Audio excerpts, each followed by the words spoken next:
warahmatullahi wabarakatuh.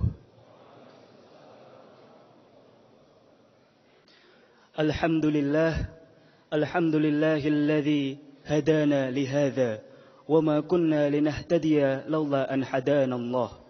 Asyhadu an la ilaha illallah wa asyhadu anna Muhammadan abduhu wa rasuluhu la nabiyya ba'dah.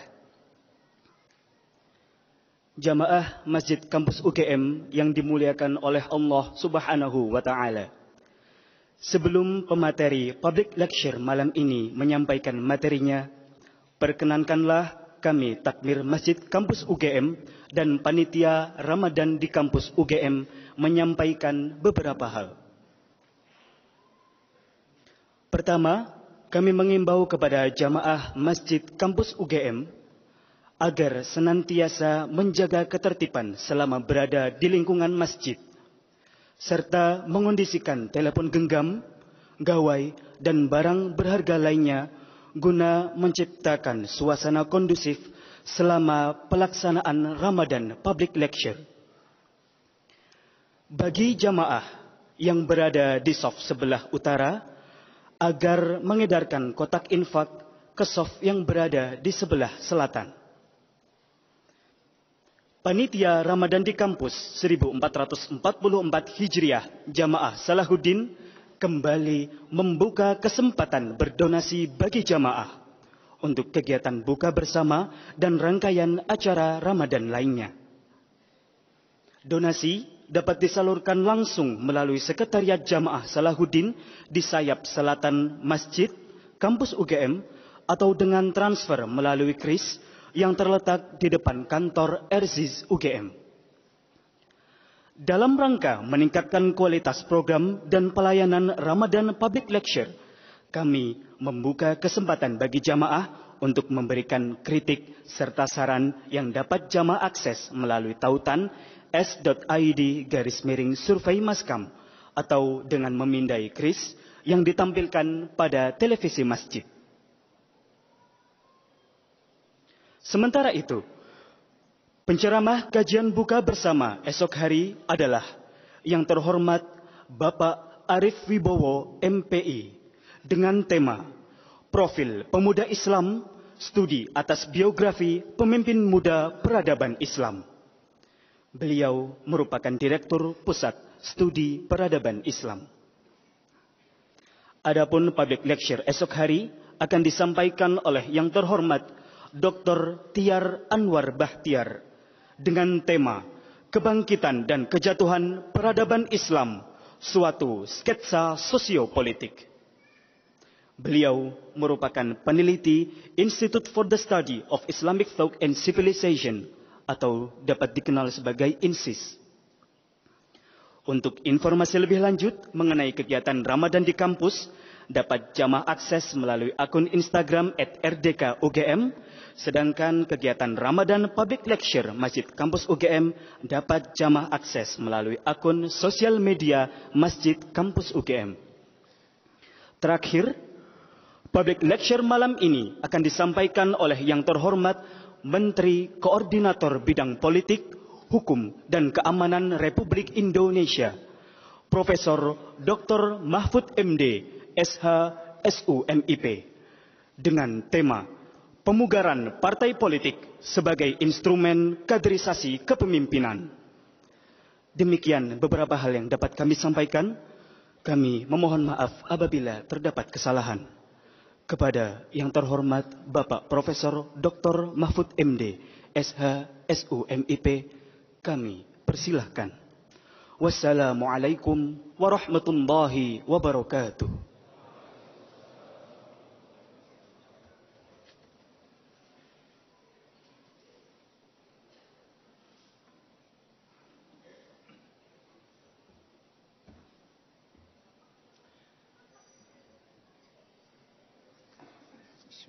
Assalamualaikum warahmatullahi wabarakatuh. Alhamdulillahilladzi qad kataba alaina as-siyam kama kataba alal ladzina min qablina la'allana minal muttaqin. Asyhadu an la ilaha illallah wahdahu la syarikalah wa asyhadu anna sayyidina Muhammadan abduhu wa rasuluh shadiqul wa'dil amin wa arsalahu rahmatan lil alamin amma ba'du.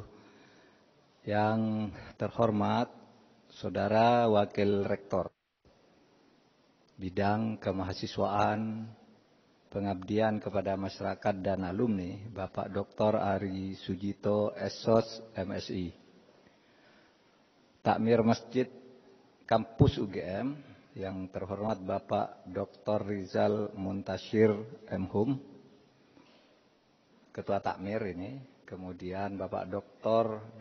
Andes Senawi SNHB MP, ada lagi Dr. Andes Haryanto MSI Psikolog, kemudian Dr. Hewan Agung Budianto MP PSD, Muhammad Agung Bramantio ST MT Master Engineer PhD, Taufikur Rahman SE MBE AK CE CA, kemudian Ahmad Maskur dan Dr. Andes Abdul Malik Usman MAG.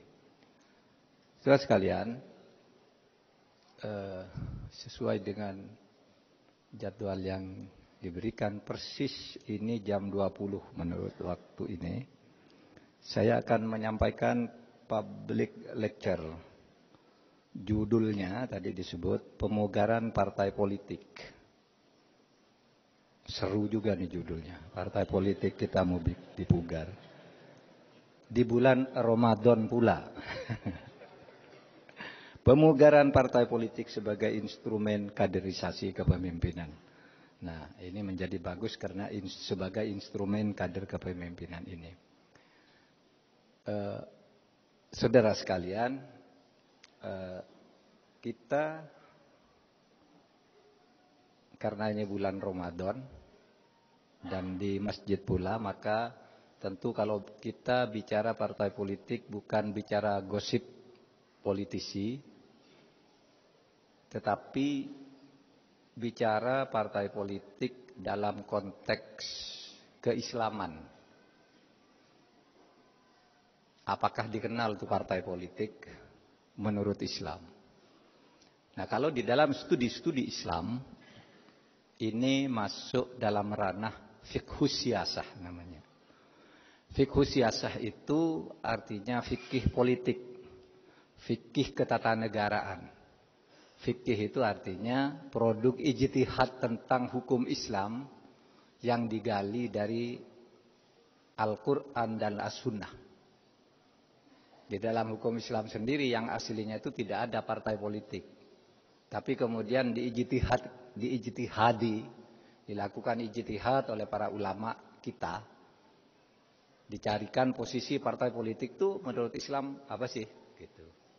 Lalu bisa juga pemugaran partai politik itu masuk dalam ranah fiqhud dusturiyah.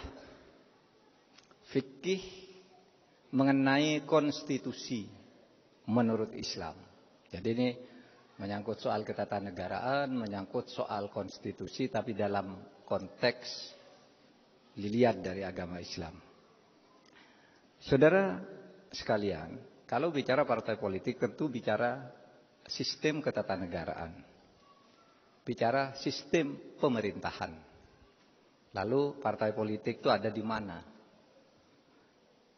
Saya ulangi satu paragraf ceramah saya dari mimbar ini setahun yang lalu, bahwa Islam itu tidak mengajarkan sistem bernegara. Al-Quran dan Al-Hadis tidak ada sistem bernegara. Tetapi mengajarkan bernegara. Ya.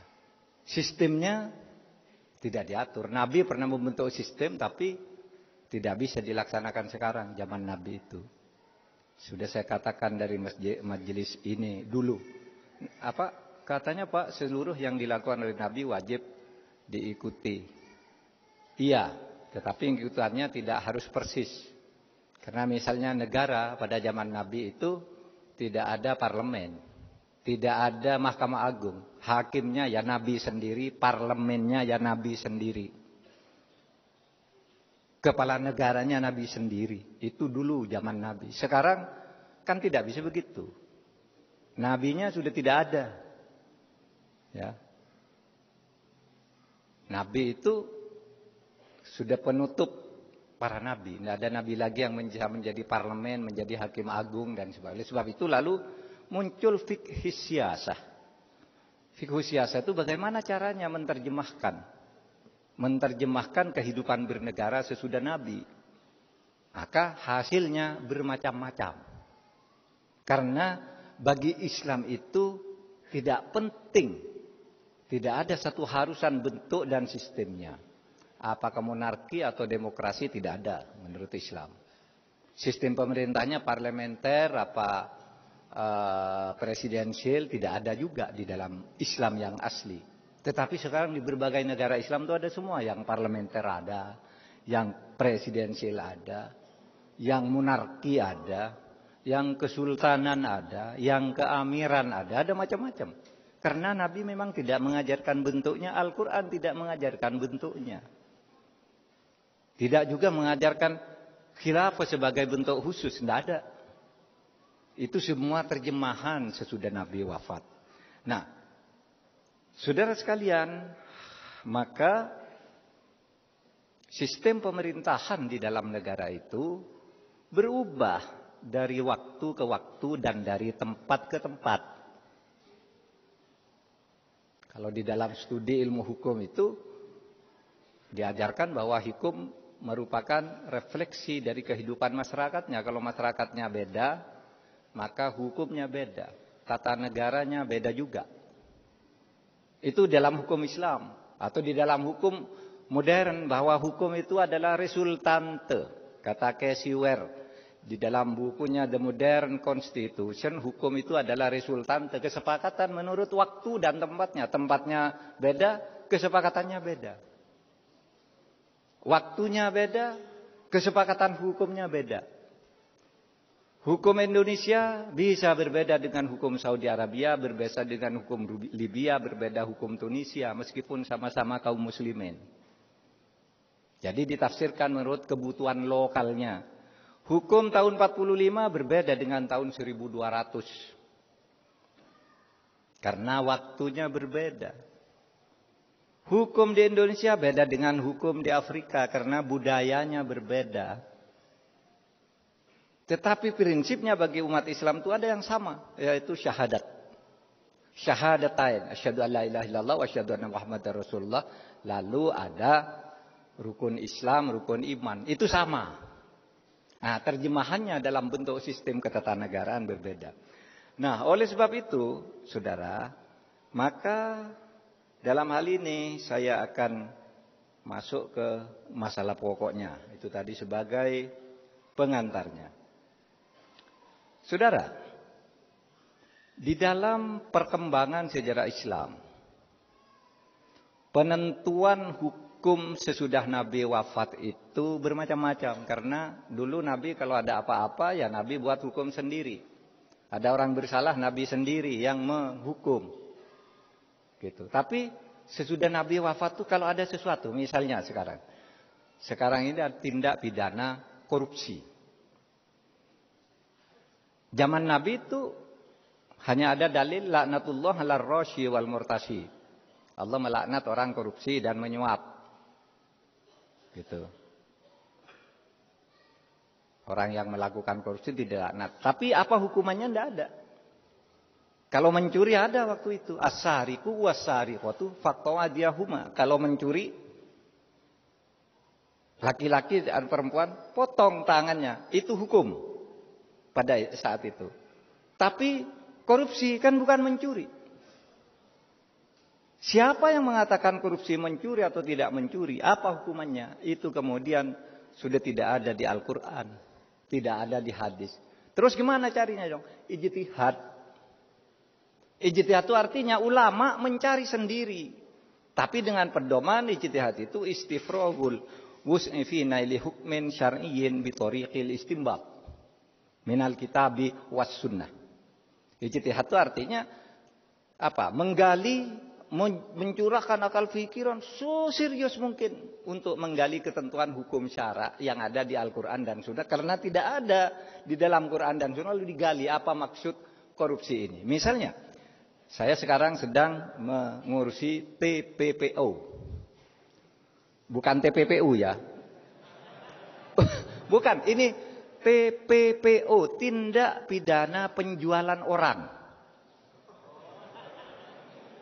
Iya, ini saya hari Kamis besok mau ke Batam, mau menindak ini karena ada pusat-pusat di mana orang tuh diberi paspor gratisan lalu dikirim ke luar negeri, kerja di kapal-kapal, kerja di luar negeri, tidak digaji, kalau meninggal dibuang di laut, tidak digaji, disiksa.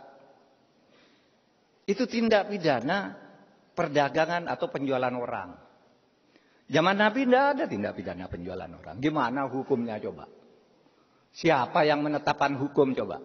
Sekarang kalau ada TPPO, ada korupsi, ada pelanggaran lintas batas wilayah. Zaman Nabi dulu orang bisa melanggar lintas batas wilayah, lalu kuasa atas daerah itu menjadi daerah baru bagi negara. Sehingga kalau dikatakan Islam kok nyebrang ke Eropa, memang waktu itu tidak ada hukum internasional yang melarang. Siapa bisa menguasai wilayah, dia menjadi wilayah negaranya. Sehingga pada waktu Romawi menjadi dinasti yang sangat besar karena dulu tidak ada hukum internasional. Zaman Nabi Islam masuk ke Eropa, masuk ke Afrika. Itu pada waktu itu hidup bernegara memang begitu. Tapi sekarang kan tidak boleh. Siapa sekarang yang menetapkan aturan-aturan itu sesudah Nabi wafat? Nah, disitulah kemudian di berbagai negara macam-macam. Ada yang dikeluarkan dalam bentuk dekret raja. Raja mengeluarkan keputusan, harus ikut. Tapi ada di beberapa negara Darul Ifta namanya. Yaitu majelis atau dewan fatwa. Jadi kalau ada masalah, ini penasihat raja yang diberi tugas membuat fatwa diberikan ke raja-raja lalu mengumumkan kalau raja setuju. Maka seperti di Mesir itu, saudara, kalau menyangkut hukum fikih itu yang memberi fatwa itu Universitas Al-Azhar, Grand Sheikh. Oh, ini ada pencucian orang, gini hukumnya. Nah, kalau di Indonesia, ini yang tetapkan parlemen bersama pemerintah. Karena tidak ada nabi di sini. Di Indonesia, parlemen menetapkan. Ada fatwa? Tidak ada fatwa majelis ulama. Tapi fatwa majelis ulama itu sama sekali tidak mengikat. Fatwa Mahkamah Agung saja tidak mengikat, saudara. Apalagi majelis ulama yang bukan lembaga negara. Oleh sebab itu fatwa itu bisa berbeda-beda. Fatwanya Muhammadiyah dan fatwanya NU tentang Natalan bisa beda. Pondok pesantren bisa beda lagi. Karena fatwa itu sekali lagi tidak mengikat. Sehingga pada zaman Nabi itu ketika orang saling memberi fatwa itu saling tudik. Pak Arijito, gimana menurut pendapatmu, fatwamu gitu? Pak Arijito tidak mau, Pak, saya tidak mampu itu. Kasih ke Pak Mahfud aja. Pak Mahfud saya tidak mau. Kasih ke Pak Muntasir. Tidak mau, kasih ke situ. Terus berkeliling sampai ke Pak Arijito lagi. Karena memberi fatwa itu tidak mengikat dan bisa didebat oleh orang lain. Beda dengan hukum. Hukum itu ditetapkan secara resmi dan mengikat. Nah, maka tadi ada dekret raja. Di Saudi Arabia itu dekret Malik, raja. Bisa di Brunei juga kan sama. Apa saudara pernah di situ ada sidang parlemen berdebat gitu? Nggak ada, langsung aja sultan bilang gini. Apa itu sah? Sah. Itu bagian dari produk ijtihad. Tetapi juga yang di sini sah bagian dari produk ijtihad. Nah, saudara sekalian, dengan demikian, saudara, parpol itu adalah produk ijtihad yang sah di bidang ketatanegaraan. Kenapa sah? Karena dulu ketika Indonesia mau didirikan itu terjadi perdebatan. Apa yang mau kita dirikannya apa? Pada saat itu bentuknya apakah mau ikut mamlakah kerajaan seperti Saudi Arabia ataukah mau ikut demokrasi? Terjadi perdebatan. Bung Karno usul kita bentuk negara republik. Republik itu demokrasi. Republik itu sebenarnya kata lain dari demokrasi. Respublika dan demos kratos atau kratein itu sama artinya. Pemerintahan bentuk republik kata Bung Karno. Yang lain usul enggak, bentuk monarki saja. Kerajaan. Akhirnya apa? Di voting. Di voting Bung Karno menang. Dari 62 anggota BPUPK, 55 orang dukung Bung Karno bikin negara republik. 6 orang dukung yang membuat kerajaan aja lebih bagus, lebih solid, lebih teratur sehingga semua keputusan langsung dilakukan oleh raja, tidak usah ribut-ribut. 1 orang abstain. Itu keputusan sidang BPUPK. Dokuritsu Sumbicho Sakai pada tanggal 10 Juli tahun 1945. 10 sampai 16 sidangnya. Nah, jadi menang nih demokrasi. Nah, kalau begitu demokrasi sudah menang sebagai produk perdebatan, itulah yang disebut produk ijtihad. Di dalam Islam itu disebut ijma' sukuti. Kesepakatan para ulama. Ya secara diam, tidak usah harus bilang iya, diam aja itu sudah sepakat, artinya ijma' sukuti. Karena pada waktu itu Islam sudah diwakili oleh Bagus Hadikusumo dari Muhammadiyah, Nasir, Kahar Musakir, Mas Mansur, NU-nya ada Hasyim Asyari, ada Wahid Hasim, ada Kiai Maskur. Ulama-ulama itu ada Al-Irsyata dari mana aja. Sudah kita sepakat sekarang demokrasi. Di sini sah sebagai Al-Mitsaq. Negara ini negara Al-Mitsaq adalah negara kesepakatan. Negara kesepakatan, negara perjanjian. Kata Muhammadiyah Darul Ahdi was Sahadah, kata NU Al-Mitsaq, itu sama artinya. Negara hasil perjanjian yang tidak boleh dilanggar. Siapapun yang melanggar itu bugot. Bugot itu memberontak dan harus ditumpas. Kecuali melalui jalan-jalan konstitusional. Membuat kesepakatan baru. Siapa? Melalui konstitusional itu ya pemilu. Ikut pemilu lalu usulkan kesepakatan baru di situ. Nah, saudara, itulah fikih siasahnya. Fikih politiknya. Nah, saudara sekalian, dengan demikian produk ijtihad yang disepakati di Indonesia ini adalah Negara Kesatuan Republik Indonesia yang berparlemen dan demokrasi perwakilan. Disitulah kemudian muncul harus ada parpol. Partai politik. Nah, kalau diurut fikih siasahnya seperti itu. Nah, sekarang.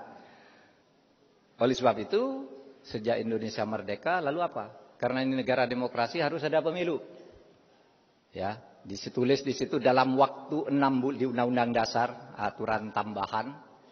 Ditulis begini, dalam waktu 6 bulan setelah Perang Asia Timur Raya diselenggarakan pemilihan umum untuk memilih anggota DPR, MPR, Dewan Pertimbangan Agung. MPR, DPR, Dewan Pertimbangan Agung, dan lain-lain lembaga negara lah. Pokoknya 6 bulan waktu itu. Karena apa? Karena ini negara demokrasi, harus ada pemilu. Nah, berdasar itu, lalu pada tanggal 3 November, pemerintah mengeluarkan maklumat Wakil Presiden tertanggal 3 November tahun 1945 yang isinya begini. Kepada seluruh rakyat Indonesia dipersilahkan membentuk partai politik yang sebanyak-banyaknya untuk menyalurkan aspirasi masyarakat berdasar kelompok aspirasinya. Bikin sebanyak-banyaknya nanti ikut pemilu, kata Bung Hatta. Nah, disitulah lalu bermunculan partai politik yang kemudian sesudah diseleksi pada tahun 55 ikut pemilu. Nah, disitulah masalah mulai terjadi, saudara. Hasil pemilu tahun 55. Ada DPR yang terbentuk, ada konstituante yang terbentuk. Konstituante bersidang di Bandung sejak bulan Maret tahun 56. Untuk apa? Membuat konstitusi baru, merumuskan ideologi negara yang baru. Karena waktu itu kan ribut tuh. Kenapa kok dulu Piagam Jakarta kok enggak jadi Pancasila ya? Siapa nih yang mengubah? Terjadi perdebatan. Ya udahlah nanti selesaikan di pemilu. Jadi pemilu 55 kita perdebatkan lagi ini. Terjadi perdebatan lagi. Mulai bulan Maret tahun 56 sampai bulan Juli tahun 59. 3,5 tahun berdebat. Ganti ideologi, ganti tidak. Tidak bisa tercapai. Sampai akhirnya apa? Timbul krisis politik di mana-mana. Partai politik saling gontok-gontokkan. Di suatu tempat membentuk front Islam. Yang lain membentuk front Pancasila. Yang lain membentuk barisan pendukung Soekarno. Bangsa ini mau pecah. Kesepakatan tentang konstitusi tidak dicapai. Pada akhirnya apa? Bung Karno mulai berpidato. Ditulis di bukunya Herbert Fed, kita kenal nama ini, dan Lens Kestel, guru besar, tamu di sini. Sampai saya kuliah di sini tahun 90-an masih di sini beliau. Menulis di buku Pemikiran Politik Indonesia 65, itu disebutkan di situ Bung Karno berpidato. Yang merusak Indonesia ini adalah partai politik. Bung Karno. Yang merusak Indonesia ini adalah maklumat Wakil Presiden 3 November tahun 45 yang menyuruh membentuk partai politik. Sehingga negara kacau kayak gini. Oleh sebab itu kemudian Presiden mengeluarkan dekret Presiden. Untuk menyelamatkan Indonesia. Menghentikan kontroversi soal Piagam Jakarta dan Pancasila dan sebagainya. Maka Bung Karno menyatakan membubarkan konstituante, membentuk MPRS, DPRS dan DPAS, dan kembali ke Undang-Undang Dasar 1945. Nah, di situ timbul kontroversi sudah mulai terhadap partai politik ini. Saudara, waktu itu kita agak marah kali ya. Waktu membaca sejarah itu, kok begitu ya Bung Karno ini. Partai politik hasil pemilu dibubarkan. Yang berhak memberlakukan undang-undang dasar bukan presiden. Itu seharusnya konstituante. Lalu ditulis di sejarah ketatanegaraan kita, Bung Karno melanggar konstitusi. Sehingga dijatuhkan pada tahun 66. Tapi saudara, kalau saudara lihat kehidupan partai politik sekarang ini, rasanya Bung Karno benar. Partai politik suka ngaco itu. Ya kan itu yang dilakukan oleh Bung Karno. Lalu kalau enggak negara ini pecah. Dulu kita maki-maki Bung Karno setiap penatanan P4, demokrasi terpimpin ini salah. Lalu sesudah saya jadi menteri ini tahu, oh iya ya. Bung Karno ini tidak salah kalau dibiarin kayak gini, tidak dilawan. Tidak ditreatment dengan tegas, negara ini bisa hancur, saudara. Kalau zaman Bung Karno dulu kehancurannya mungkin pertentangan ideologi. Sekarang bisa karena persoalan korupsi dan ketidakadilan. Nah itulah sebabnya saya katakan, saudara sekalian, jadi kita ini, saudara sekalian, mempunyai negara demokrasi di mana partai politik itu merupakan salah satu instrumen penting. Itulah sebabnya zaman Pak Harto itu partai politik yang zaman Bung Karno yang ikut banyak sekali sampai perorangan ikut ini ikut. Zaman Pak Harto dijadikan 10 aja yang boleh ikut. Pemilu pertama tahun 71, saudara yang sudah ada di tahun 71 ingat ada 10 partai politik. Tapi tahun 73 oleh Pak Harto disederhanakan 3 aja biar tidak ribut-ribut. Ternyata lalu kemudian 3 partai ini dikooptasi. Dikooptasi oleh kekuatan politik Orde Baru. Sehingga di situ terjadi KKN, korupsi, kolusi, dan nepotisme yang akumulatif. Apa akhirnya? Pak Harto dijatuhkan juga. Tidak ikut ketentuan Undang-Undang Dasar. Demokrasi zaman Pak Harto itu demokrasi formal berjalan. Setiap 5 tahun ada pemilu. Pemilunya ya direkayasa, tidak pakai survei, saudara, udah pemenangnya udah tahu. Ya. Kalau sekarang ini kan asik nih, asik saudara, jangan salahkan situasi sekarang ini survei. Besok yang akan menang Anies, besok yang akan menang Ganjar, besok yang akan menang Prabowo. Tidak apa-apa. Survei dulu tidak boleh. Besok yang akan menang harus Pak Harto, harus Golkar kalau dulu. Udah diatur semua partainya. Makanya dulu ada ABG. Abri Birokrasi Golkar. Itu yang menentukan pemenang. Saya kemarin cerita di PDIP. Begini, saya bilang. Itu ada kejadian lucu tuh. Menurut Undang-Undang Susduk MPR, DPR, dan DPRD. Susunan kedudukan MPR, DPR, dan DPRD. Di tahun 1997 disebutkan bahwa DPR terdiri dari 11 fraksi. Dan setiap partai harus punya minimal 1 orang wakil di dalam fraksi itu. Tiba-tiba karena pemilunya tidak adil, bersemangat nih PDI waktu itu dipimpin Suryadi, Bu Mega juga ada masih menjadi bagian dari itu tapi udah pecah. PDI dikerjain. Apa? Di Sumatera Utara ternyata PDI hanya dapat 10 kursi. Di seluruh Indonesia. Hanya dapat 10 kursi dari sebelumnya 44 kursi. Tinggal 10 karena dikerjain sedemikian rupa. Diteror pemilihnya, dicurangi. Akhirnya apa? Sesudah pemilu diumumkan kaget. Loh, ini kalau kursinya hanya 10 bertentangan dengan Undang-Undang Susduk. Kan katanya setiap komisi harus ada 1 wakil. Ini PDI hanya 10. Terus siapa nih wakil satunya?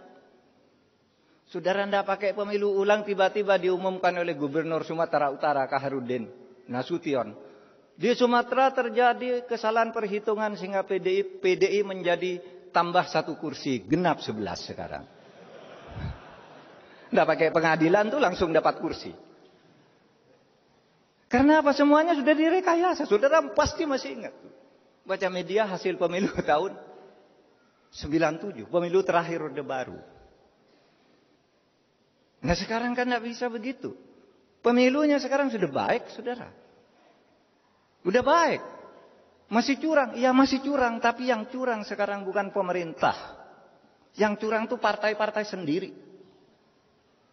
Golkar mencurangi PAN, PAN mencurangi Golkar di tempat lain. Sehingga saling gugat. Nggak ada pemerintah. Loh, KPU nggak beres. KPU itu bukan pemerintah. KPU itu yang membentuk DPR. Hasil partai pemilihan orang-orangnya partai politik semua yang memilih. Ini pemilu yang sekarang. Tetapi saudara, dari liberalisasi politik yang seperti itu, kemudian lahir apa? Ya.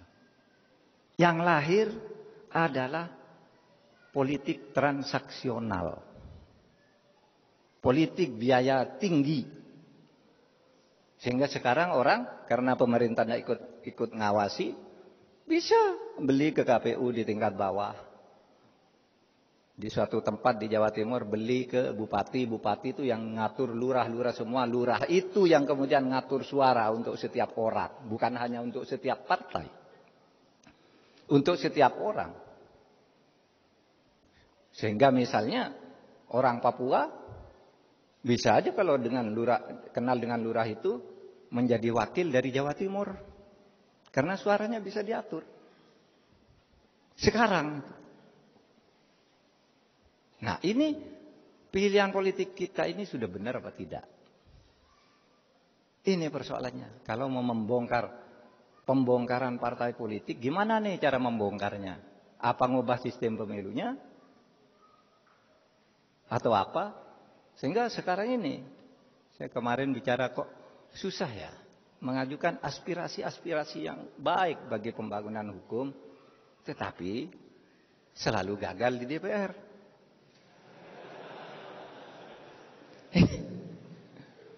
Lalu siapa ini yang salah? Ini zaman Bung Karno tuh undang-undang, wah hebat loh, banyak lahir. Setiap ada aspirasi yang rakyat, undang-undang itu dibuat undang-undang. Zaman Pak Harto juga lumayan. Nah sekarang ini undang-undang penting, nggak bisa lahir. Parpolnya nolak, DPR-nya nolak. Ketika ditanya, DPR kok nolak? Ini kan bagus. Bos.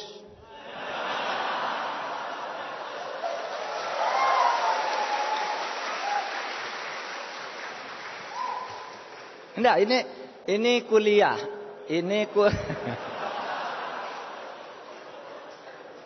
Ini kuliah fikih politik. Fikih siasah ini, saudara. Nah, oleh sebab itu, bagaimana ya? Kita ini sekarang memperbaiki. Sehingga kalau saya rangkum yang tadi itu, pertama, di zaman demokrasi liberal dulu banyak parpol. Berkelahi, hampir membuat negara pecah. Bung Karno mengeluarkan dekret. Yang sudah direnung-renungkan sekarang, ternyata Bung Karno itu ada benarnya. Kalau enggak, waktu Bung Karno itu kan integrator, saudara. Kalau melihat bangsa mau pecah, ambil dia tindakan dengan risiko apapun, ambil. Tapi lu dianggap salah, menimbulkan apa? Oh ini konstitusi tidak jalan, sehingga terjadi perdebatan di Orde Baru. Kita ini mau membangun stabilitas atau demokrasi. Kalau demokrasi seperti zaman Bung Karno tidak stabil. Kalau stabilitas dibangun, ekonomi tumbuh.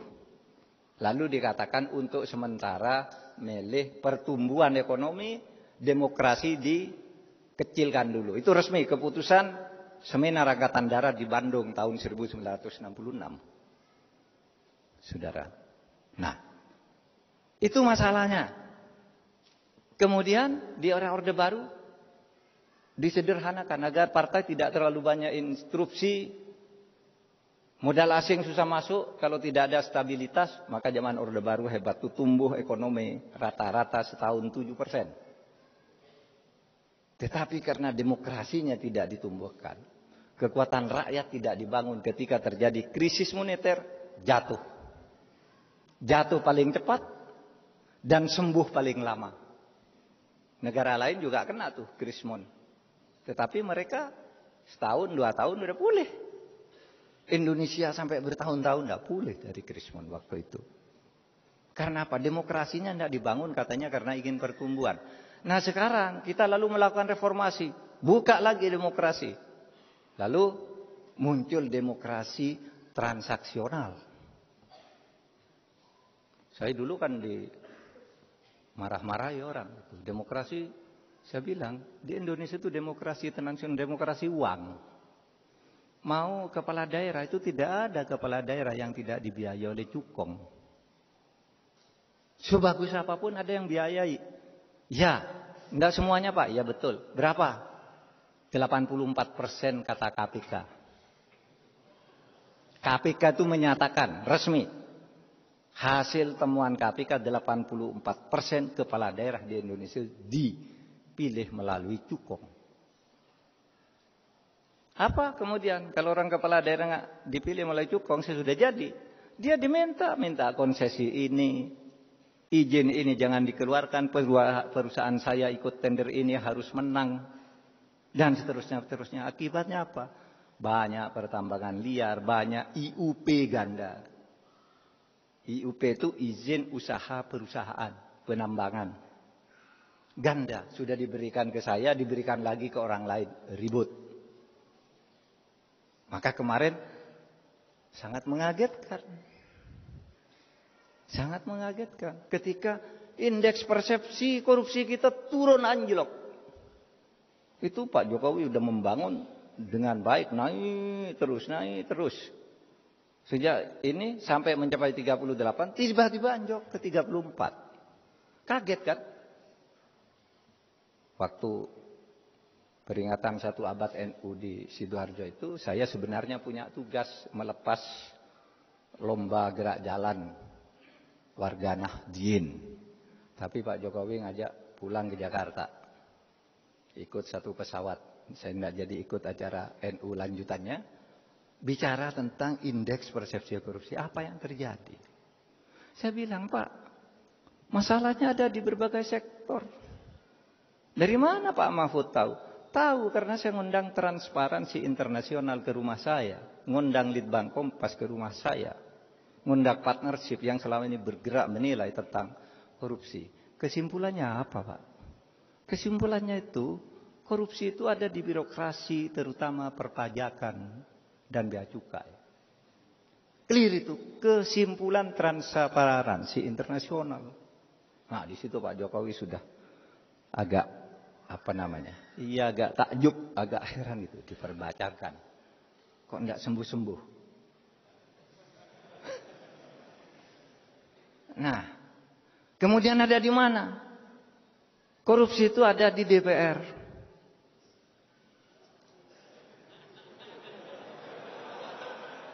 Apa bentuknya di DPR itu? Ya bentuknya konflik of interest. Anggota DPR ada yang merangkap perusahaan ini, perusahaan itu. Lalu ketika menyusun anggaran, itu proyek ikut nitip.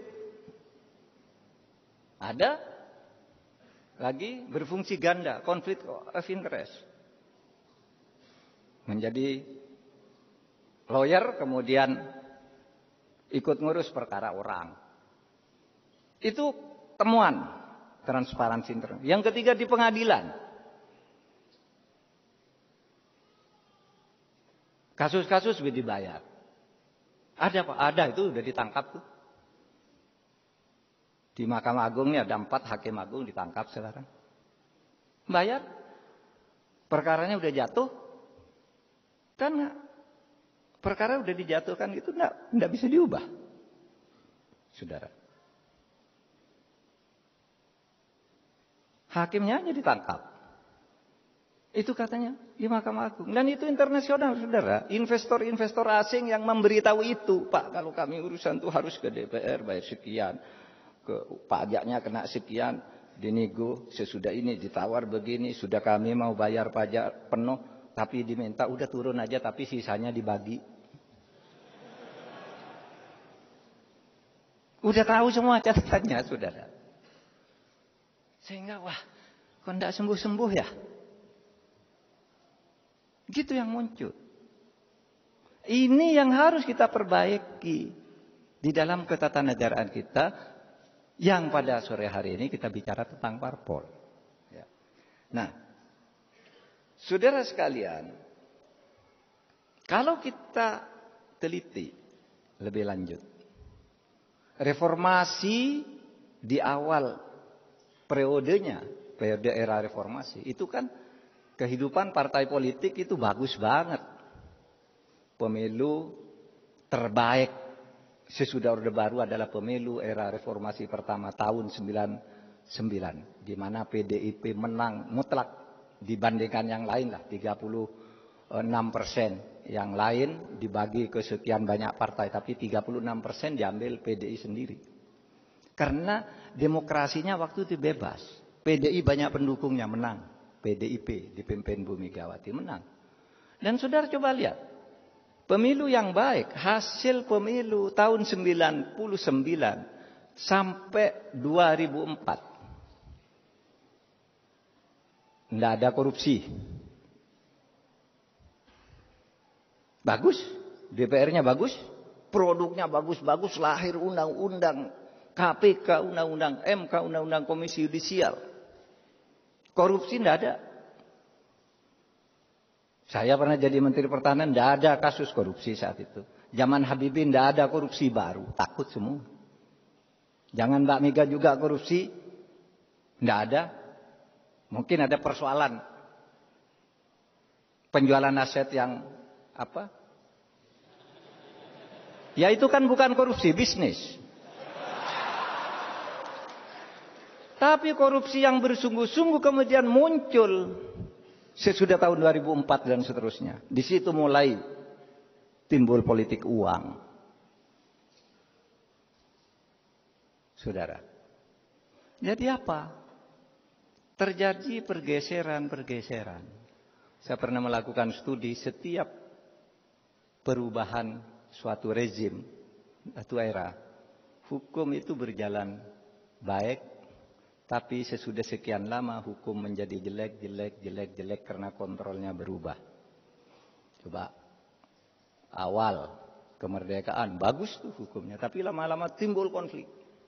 Awal demokrasi terpimpin semua tertib, tapi lama-lama terjadi kesenangan berkepanjangan. Awal Orde Baru hebat, kebebasan pers, undang-undang DPR apa diatur semua, bagus awalnya. Minimal tahun 66 sampai tahun 69 bagus. Mulai pemilu 71 mulai jelek. Era reformasi juga bagus banget. Tapi lama-lama terjadi degradasi. Nah ini yang harus kita perbaiki, saudara. Sehingga dengan demikian apa ingin saya katakan pada menit-menit terakhir ini. Saya ingin menyampaikan hal-hal sebagai berikut. Saudara, parpol itu adalah instrumen konstitusi untuk menjaga negara. Oleh sebab itu, partai politik harus diperbaiki tata kelolanya dan proses rekrutmen politisinya. Banyak orang mengatakan sekarang di medsos, bubarkan DPR. Bubarkan parpol. Saudara, itu adalah pilihan yang sangat jelek. Saya ingin tegaskan, daripada tidak ada DPR, daripada tidak ada parpol, lebih baik kita hidup bernegara ini mempunyai DPR dan mempunyai parpol meskipun jelek. Iya, begini saudara. Kalau negara berubah ke monarki, potensi kesewenang-wenangan di dalam negara apapun, kalau monarki itu potensi kesewenang-wenangannya besar, sementara masyarakat tidak punya peluang untuk mengontrol. Di dalam sejarah kebangunan khilafah Islam, itu pelanggaran dan kesewenang-wenangan luar biasa banyak terjadi. Pembunuhan terhadap ulama-ulama itu terjadi di khilafah Islam karena beda pandangan politik, memberi fatwa yang berbeda. Imam Hambali yang kita ikuti ajaran fikihnya sampai sekarang di penjara, dianiaya karena beda pendapat dengan khalifah. Dan tidak ada yang berani ngontrol. Tetapi coba kalau demokrasi meskipun partainya jelek, nah, bisa dia punya pulang konstitusi mengatakan partai gitu. Dalam situasi tertentu partai meskipun jelek ini bisa dipakai untuk memperbaiki negara. DPR harus ada untuk menyelesaikan masalah. Oleh sebab itu jangan berpikir dalam situasi sekarang udahlah berubah negara kita jangan menjadi demokrasi. Tidak boleh. Harus tetap demokrasi. Pilihannya partai dan DPR harus diperbaiki bersama-sama. Saudara. Ya. Nah. Yang kedua, partai politik dalam ide kita itu dibangun untuk salah satunya adalah rekrutmen kepemimpinan bangsa. Oleh sebab itu partai politik itu harus ada, tetapi harus bersaing untuk memilih pemimpin yang benar, memilih wakil rakyat yang benar. Itu. Jadi partai politik itu bukan untuk saling meniadakan, saling membutuhkan, saling membunuh. Saya calonkan ini. Kalau ini kalah lalu pecah. Gitu. Nggak boleh. Yang menangnya harus diterima sebagai produk persaingan yang fair. Di dalam kita bernegara. Jadi bukan saling memfitnah, saling membantai. Udahlah, Sayang kalau memang pilihanmu yang menang dipilih oleh rakyat, kita akui bersama. Anda mau bergabung boleh, beroposisi juga boleh, tapi oposisi itu ada batas-batas konstitusionalnya juga. Yang penting partai sehat, parlemen sehat. Saudara. Dan yang terakhir, saudara, tidak ada partai politik itu yang jelek benar. Tidak ada partai politik itu yang baik benar. Di partai apapun ada orang baiknya. Tapi di partai apapun juga ada koruptornya. Oleh sebab itu, ini yang harus diperbaiki. Dan bagi kaum muslimin, karena partai politik itu sama fungsinya adalah untuk memperbaiki, dan tidak ada kebaikan mutlak di satu partai, tidak ada kejelekan mutlak di satu partai, maka kita ini umat Islam itu boleh memilih partai apa saja, asal niatnya ingin memperbaiki negara. Saudara, milih PDIP tidak haram, milih Golkar tidak wajib, milih PAN tidak sunnah juga. Pilih sesukamu, tetapi kemudian bertemulah di dalam apa yang disebut kalimatun sawa. Kalimatun sawa itu apa? Visi yang sama. Partai apapun ingin negara ini baik. Nah, di situ kita ketemu. Meskipun kamu masuk Demokrat, masuk PDI, masuk apa, enggak apa-apa. Tapi kita punya visi yang sama dengan cara dan pintu yang berbeda. Saya tutup ini dengan satu ayat. Kisah Nabi Yakub ketika suatu saat anak-anaknya tertangkap di Mesir oleh aparat penegak hukum Raja Mesir, yaitu Yusuf. Anak-anaknya Yakub yang datang ke Mesir minta jatah karena waktu sedang terjadi pacaklik, lalu diangkat oleh Nabi Yusuf, panggil tuh orang-orang tuh ke situ. Kata Nabi Yusuf melihat saudaranya, dipanggil, ditanya, katanya, kamu dari mana? Saya dari Kanaan. Siapa ayahmu? Yakub, Nabi Yakub, itu ayahnya sang raja ini sendiri. Terus saudaramu selain kamu siapa? Yang selain saya masih ada satu anak kandung saudara kami, yaitu Bunyamin. Bunyamin tidak ikut ke sini karena menemani ayah saya yang sekarang ini buta karena menangis terus sejak anaknya Yusuf hilang karena dibuang ke sumur itu, lalu dianggap hilang, itu nangis. Nah begini, kamu saya pulangkan, bilang ke ayahmu saya ingin ketemu Bunyamin, bawa ke sini Bunyamin. Terus apa? Anak-anak itu minta ke ayahnya. Yakub tidak boleh. Saya tidak izinkan Bunyamin dibawa menghadap Raja Mesir. Kenapa? Saya khawatir terjadi seperti Yusuf kalau kamu yang bawa. Kenapa? Dulu Yusuf katanya akan kamu jaga, ternyata hilang, tenggelam di sumur. Sekarang kamu bawa Bunyamin lagi. Tidak boleh. Kata Yakub. Abah katanya, ini raja yang minta. Ada perlu. Dan ini menyangkut juga kebutuhan-kebutuhan kita. Kebutuhan ekonomi masyarakat kita di Kanaan ini. Kami harus bawa adik Bunyamin ini. Baik, kalau gitu kamu bersumpah bahwa kamu akan melindungi Bunyamin sampai ketemu Raja Yusuf, lalu kembali lagi ke saya. Bersumpah mereka.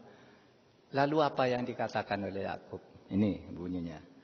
Wa qala ya bunayya ya baniya la tadkhulu min babin wahidin wadkhulu min abwabin mutafarriqah.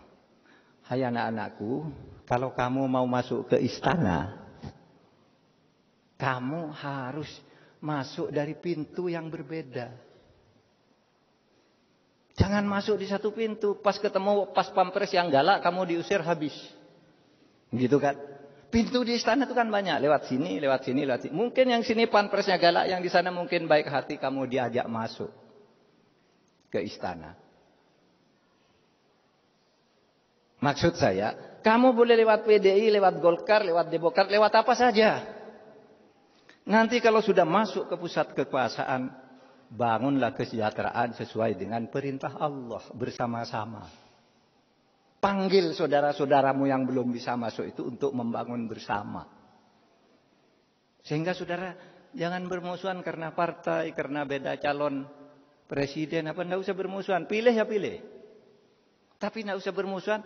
Kita masuk lalu di sinilah bawa pesan-pesan keislaman kita untuk membangun masyarakat di mana negara ini akan menjadi baldatun thayyibatun wa rabbun ghafur.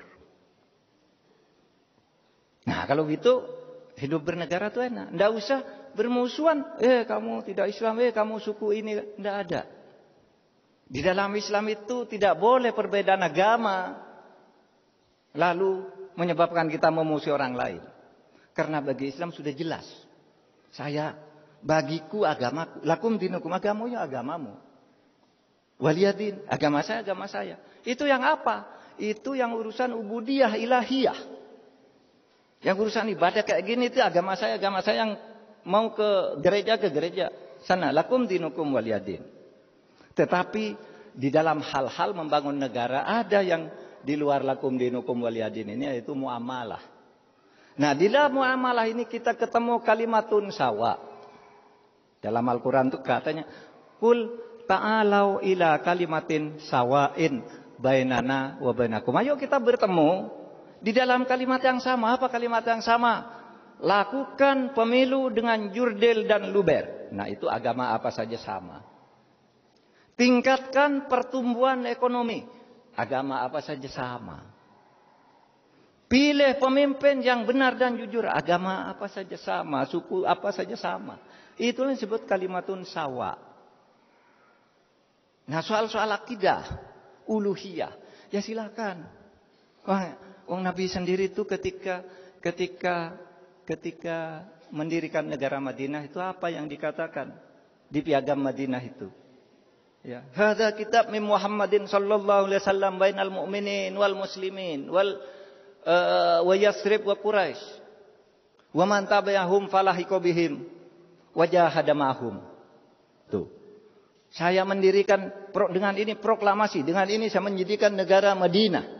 Sebagai perubahan ini antara orang mukmin, orang muslim, Yasrib, Quraisy yang tidak Islam dan seluruh puwaknya itu menyatakan kemerdekaan bersama mendirikan negara Madinah. Sama kan dengan proklamasi kemerdekaan kan?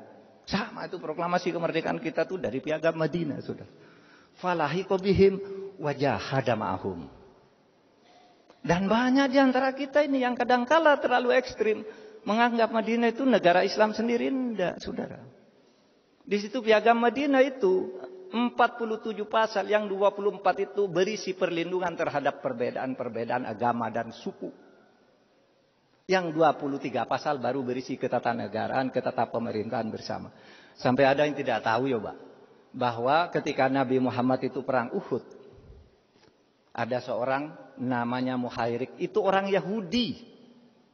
Ikut berperang bersama Nabi. Kenapa kamu berperang? Ini kan negara Islam. Bukan. Saya membela negara Madinah yang dipimpin oleh Muhammad. Apakah kamu mau masuk Islam? Tidak, kata Muhairik. Saya orang Yahudi. Tapi saya cinta kepada Madinah sebagai wapani. Tanah airku. Saya cintai ini. Saya cinta kepada Muhammad karena dia pemimpin yang adil. Sehingga meskipun saya orang Yahudi, saya akan ikut perang bersama Nabi. Dan ingat, kalau saya mati kelak, seluruh harta bendaku diserahkan ke Nabi untuk perjuangan negara Madinah. Saya tetap minta dikuburkan dengan cara Yahudi. Coba, Muhairik. Dan betul dia meninggal ketika Nabi diserang berbagai panah. Banyak sahabat yang menjadikan dirinya sebagai tameng. Dan Muhairik yang Yahudi ini adalah satu yang menyertakan dirinya sebagai tameng panah sehingga dia meninggal. Ditanya lagi. Kamu sudah mau meninggal di dalam perang Uhud yang suci ini. Apakah kamu sekarang mau masuk Islam? Dia bilang tidak. Sehingga kata Nabi, kembalikan dia ke keluarganya, dan kuburkan baik-baik, urusan pahalanya biar dengan Allah. Jadi saudara, kita ini jangan terlalu ekstrim, seakan-akan kita ini besar, harus dominasi. Enggak. Kita harus hidup bersama. Itulah yang disebut inklusivisme. Itulah yang disebut kosmopolitanisme. Kesewargaan. Di dalam membangun negara ini secara bersama-sama. Saudara, saya sudah lewat 10 menit dari waktu yang ditentukan. Minta maaf. Assalamualaikum warahmatullahi wabarakatuh.